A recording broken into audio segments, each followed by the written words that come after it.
نحمده ونصلي على رسوله الكريم اما بعد اعوذ بالله من الشيطان الرجيم بسم الله الرحمن الرحيم من عمل صالحا من ذكر وانثى وهو مؤمن فلنحيينه حياة طيبة ولنجزينهم اجرهم باحسن ما كانوا يعملون۔ میرے محترم بزرگوں دوستو،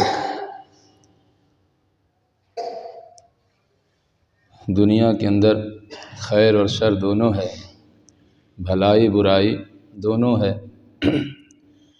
جس انسان کے اندر خیر غالب ہو جائے، خیر کا پہلو زیادہ ہو، اس کو کہتے ہیں نیک انسان ہے، اور جس کے اندر شر غالب ہے، برائیاں غالب ہیں، اس کو کہتے ہیں برا آدمی جو ہے۔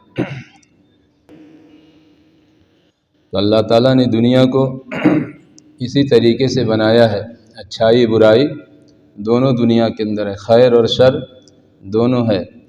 ہر انسان کے اندر دونوں چیزیں ہیں۔ اللہ نے انسان کو جو فرمایا انہ کان ظلوما جہولا، کہ انسان ظالم بھی ہے اور جاہل بھی ہے۔ مطلب یہ ہے کہ انسان کے اندر، انسان کو اللہ نے جو بنایا ہے، اس کے اندر انصاف کرنے کی صلاحیت اور قوت ہے۔ ظلم وہی کرتا ہے جس کے اندر انصاف کی بھی صلاحیت ہوتی ہے، جس کے اندر علم حاصل کرنے کی صلاحیت ہوتی ہے وہی جاہل ہوتا ہے۔ اس دیوال کو آپ نہیں کہیں گے جاہل، کیوں؟ اس کے اندر علم حاصل کرنے کی کوئی صلاحیت نہیں ہے۔ انسان کے اندر علم حاصل کرنے کی صلاحیت ہے، اس لیے جاہل ہے۔ علم حاصل کرے گا جہالت ختم ہو جائے گی، نیکی پر آئے گا بدی ختم ہو جائے گی، خیر پر آئے گا شر کا پہلو مغلوب ہو جائے گا۔ فرشتے ہیں وہ صرف نیکیاں کرتے ہیں، ان کے اندر برائی نہیں۔ جو شیطان سرے سے جو ہے ہر قسم کی برائی اس کے اندر ہے، اس کے اندر کوئی خیر۔ انسان کے اندر دونوں صلاحیت اللہ نے رکھی ہے، اچھائی پر بھی چلنے کی اور برائی پر بھی چلنے کی۔ ایک انسان جب اچھا ماحول پاتا ہے اور اچھی صحبت پاتا ہے تو برا سے برا انسان اچھا بن جاتا ہے۔ اچھے سے اچھا انسان اپنی صحبت کو، اپنے معاشرے کو، اپنے ماحول کو بدل دے اور بروں کی صحبت میں رہنا شروع کرے تو آہستہ آہستہ پہلے برائی کی اہمیت اس کے دل سے نکل جائے گی، دیکھتے دیکھتے سنتے سنتے۔ کیوں؟ اس چیز پر نکیر نہیں کر رہا ہے، اس چیز کو برا نہیں مانتا ہے، نہ اس برائی کو دور کرنے کی کوشش کرتا ہے، تو آہستہ آہستہ برائی کی اہمیت دل سے نکلے گی، پھر آدمی برائی کے اندر مبتلا ہو جاتا ہے۔ علماء نے لکھا ہے کہ ہدایت جو ملتی ہے، ایک ہدایت تو یہ ہے کہ اللہ نے ہمیں کلمہ عطا فرما دیا، اللہ نے اپنے فضل سے ہم سب کو مسلمان بنا دیا، مسلمان گھر میں پیدا فرما دیا، مسلمان کی گود میں اللہ نے ہمارا جنم کیا جو ہے، یہ ہماری سعادت مندی کی بات ہے۔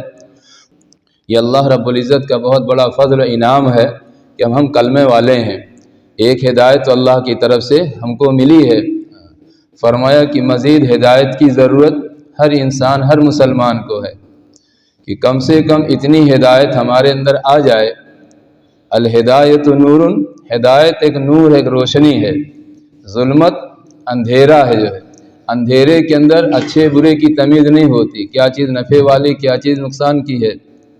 آپ ایک جگہ جو ہے رسی لاٹھی رکھتے ہیں، جو ہے اندھیرے میں آپ چلے گئے کہ بھئی ہم تو یہاں ڈنڈا رکھتے ہیں، رسی رکھتے ہیں، رسی لینے کے لیے پتہ چلا آپ جو ہے اس جگہ سانپ نکل آیا، جو ہے بجائے رسی پکڑنے کے آپ نے سانپ پکڑ لیا۔ کیوں؟ اندھیرے کے اندر سانپ اور رسی کے اندر کوئی فرق نہیں ہو پایا دیکھنے کے اعتبار سے۔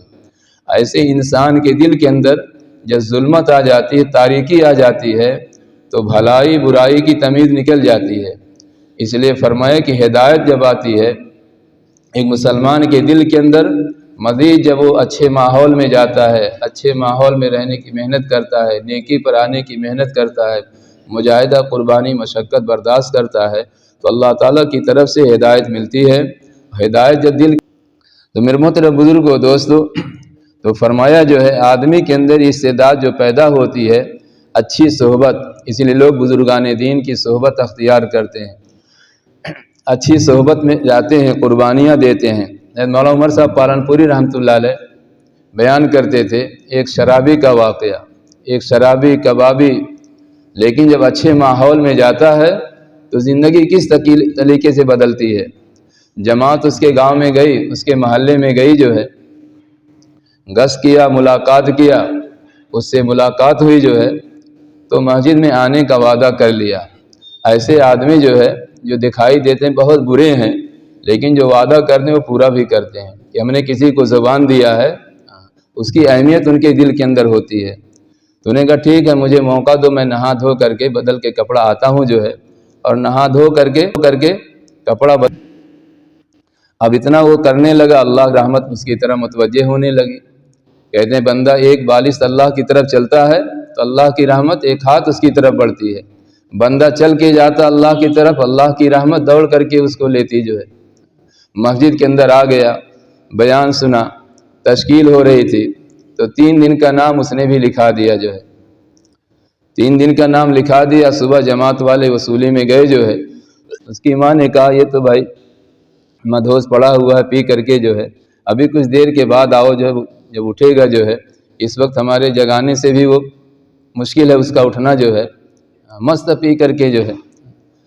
تو کچھ دیر کے بعد پھر گئے جو ہے، تو بیدار ہوا، ملا جو ہے، کہنے کہ بھائی شام کو آپ نے مسجد کے اندر اللہ کے سامنے جو ہے ایک ارادہ کیا تھا نیک کام کرنے کا، اللہ کے راستے میں نکلنے کے لیے، تو آپ چلیے جو ہے نہا دھو کے آ جائیے، چلیے ہمارے ساتھ 3 دن کے لیے جو ہے۔ کہنے لگا ٹھیک ہے، لیکن کہا میری ایک شرط ہے۔ کہا کیا شرط ہے؟ کہا میں وہ پینے کی بوتل ساتھ میں لے کر کے چلوں گا، اس کے بغیر مجھے چین نہیں ملے گا، میں رہ نہیں پاؤں گا جو ہے۔ کہتے ہیں دعوت جو ہے اصل حکمت ہے، ادع الی سبیل ربک بالحکمت والموعظۃ الحسنہ، اچھے طریقے سے حکمت کے ساتھ۔ اگر اس وقت اس کو ڈانٹ دیا جائے یہ حرام ہے، شراب حرام ہے، تم کیا کرتے ہو جو ہے، کیسے لے کر کے مسجد میں جاؤ گے؟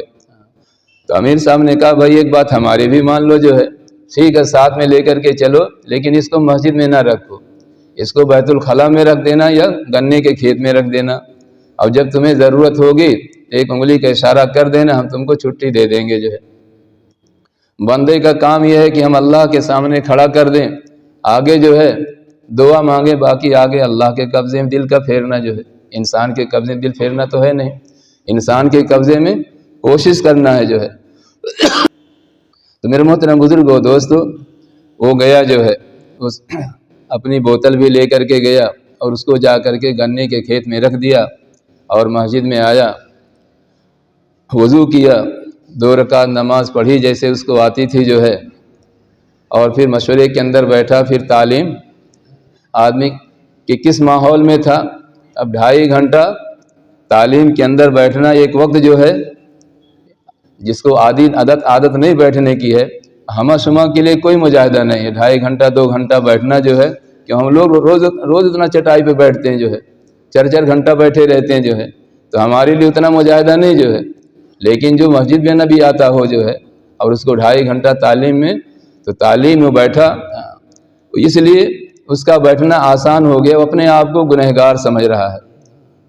جو آدمی اپنے آپ کو گنہگار سمجھے گا، اللہ تعالیٰ اس کو توبہ کرنے کی توفیق عطا فرماتے ہیں، رونے دھونے کی توفیق عطا فرماتے ہیں۔ صحابہ کتنے اونچے معیار پر تھے۔ حضرت علی رضی اللہ تعالیٰ عنہ محراب میں بیٹھ کر کے اپنی داڑھی پکڑ کر کے روتے تھے جو ہے، اور جس طریقے سے بچھو کا ڈسا ہوا انسان تلملاتا ہے اور کس طریقے سے بے چین ہوتا ہے، اس طریقے سے صحابہ کی راتیں گزرتی تھیں جو ہے۔ اللہ ایمان کے اعتبار سے کتنے اونچے تھے جو ہے، لیکن آخرت کا یقین اور آخرت میں جو پیشی ہونے والی ہے اور اللہ کے سامنے کھڑا ہونا ہے، وہاں حساب کتاب تو دینا ہی دینا ہے، پل صراط پر سے ہر ایک کو گزرنا ہے، تو آخرت کا یقین، آخرت کا استحضار، وہاں کے حالات، وہاں کی بھیانک زندگیاں جو ہے کہ پل صراط کیا ہے، محشر کا میدان کیا ہوگا، اللہ کے سامنے پیشی ہوگی جو ہے۔ تو صحابہ کی زندگی میرے محترم بزرگوں دوستو، کہ اللہ کے نبی صلی اللہ علیہ وسلم اللہ کی طرف سے جب حکم ہوگا کہ حساب کے لیے پیش کرو جو ہے، تو سب سے پہلے اللہ کے نبی صلی اللہ علیہ وسلم ابوبکر صدیق رضی اللہ تعالیٰ عنہ کو پیش کریں گے امتحان دینے کے لیے اللہ کے سامنے جو ہے، تاکہ اللہ تعالیٰ کا غصہ ٹھنڈا ہو جائے جو ہے۔ تو کس معیار کے تھے کہ اللہ کے نبی صلی اللہ علیہ وسلم ابو بکر صدیق رضی اللہ تعالیٰ عنہ کو سب سے پہلے حساب کے لیے پیش کریں گے جو ہے۔ تو میرے محترم بزرگوں دوستو، لیکن ابو بکر صدیق رضی اللہ تعالیٰ عنہ کا حال کیا تھا جو ہے، ہمیشہ روتے ہی دنیا سے گئے جو ہے۔ عبادت اللہ ہم نے کی جو ہے، تو اپنی عبادت کی وجہ سے ہم جنت میں جائیں گے، تو اللہ تعالیٰ نے دکھایا جو ہے کہ اپنی عبادت سے جنت میں جاؤ گے، ہمارے فضل سے جنت میں جاؤ گے۔ جہنم کے قریب سے دور سے گزارا گیا جو ہے، شدت کی پیاس لگی جو ہے، اب ان کو پانی کی تلاش ہوئی جو ہے، ایک فرشتہ ٹھنڈا پانی جو ہے کا جام لے کر کے آ رہا تھا، صاف شفاف پانی جو ہے۔ کہا بھائی پانی پلا دو، بہت پیاس لگی ہوئی۔ کہا بھائی قیمت دینی پڑے گی۔ کیا قیمت ہے؟ کہا 500 سال کی عبادت دینی پڑے گی اس کے بدلے میں جو ہے۔ کہا ہمارے پاس ہے، لے لو جو ہے۔ پیاس کا اتنا غلبہ جو ہے، جان جانے والی ہے۔ آدمی جب پیاسا ہوتا، شدت کی پیاس لگتی، کتنی بے چینی ہوتی جو ہے۔ تو 500 سال کی عبادت ایک گلاس پانی میں چلی گئی جو ہے۔ اللہ کے دربار میں پہنچے جو ہے، اللہ نے پوچھا کیا لے کر کے آئے ہو؟ اے اللہ تیری رحمت کا سہارا ہے، تیرے فضل کا سہارا ہے، بندہ اللہ کی رحمت ہی سے جنت میں جائے گا۔ اس ایمان کی برکت سے اللہ تعالیٰ ایمان و عمل کی برکت سے، اور ایمان عمل کے لیے قربانی جب بندہ دیتا ہے، مجاہدہ مشقت برداشت کرتا ہے، دین پر اپنی زندگی گزارتا ہے، تو یہ بندہ اللہ کی رحمت کا مستحق بنتا ہے۔ اللہ کی رحمت کا مستحق بنے گا، اللہ تعالیٰ اس کو اپنی رحمت سے جنت میں داخل فرمائیں گے۔ سارے صحابہ، بڑی بڑی انبیاء، سب لوگوں نے بڑی بڑی قربانیاں پیش کی جو ہے، لیکن کسی کو اپنی قربانی پہ ناز نہیں، اپنے عمل پہ ناز نہیں جو ہے۔ ان الذین آمنوا والذین ہاجروا وجاہدوا فی سبیل اللہ اولئک یرجون رحمت اللہ۔ یہ ساری تک و دو، ساری محنت اور ساری کوشش جو ہے اسی لیے ہے کہ اللہ کی رحمت کے حقدار بن جائیں۔ بے شک جو لوگ ایمان والے ہیں اور ایمان کی نسبت پر ہجرت کی، اپنے گھر بار کو چھوڑا جو ہے، ان کے ساتھ رہنا، مجمع کھلانا پلانا جو ہے، اللہ تعالیٰ کب کون سی خدمت کس کی قبول فرما لے جو ہے۔ ہم وہاں پہنچیں گے، لوگوں کی خدمت کریں گے، لوگوں کو اللہ کے راستے میں نکلنے کا موقع ملے گا، ہم ذریعہ بنیں گے، ہو سکتا اللہ تعالیٰ ہمیں بھی ان کی برکت سے قبول فرمائے جو ہے۔ تو سب سے گزارش ہے کہ مغہر کی سماعت میں ضرور شریک ہوں جو ہے۔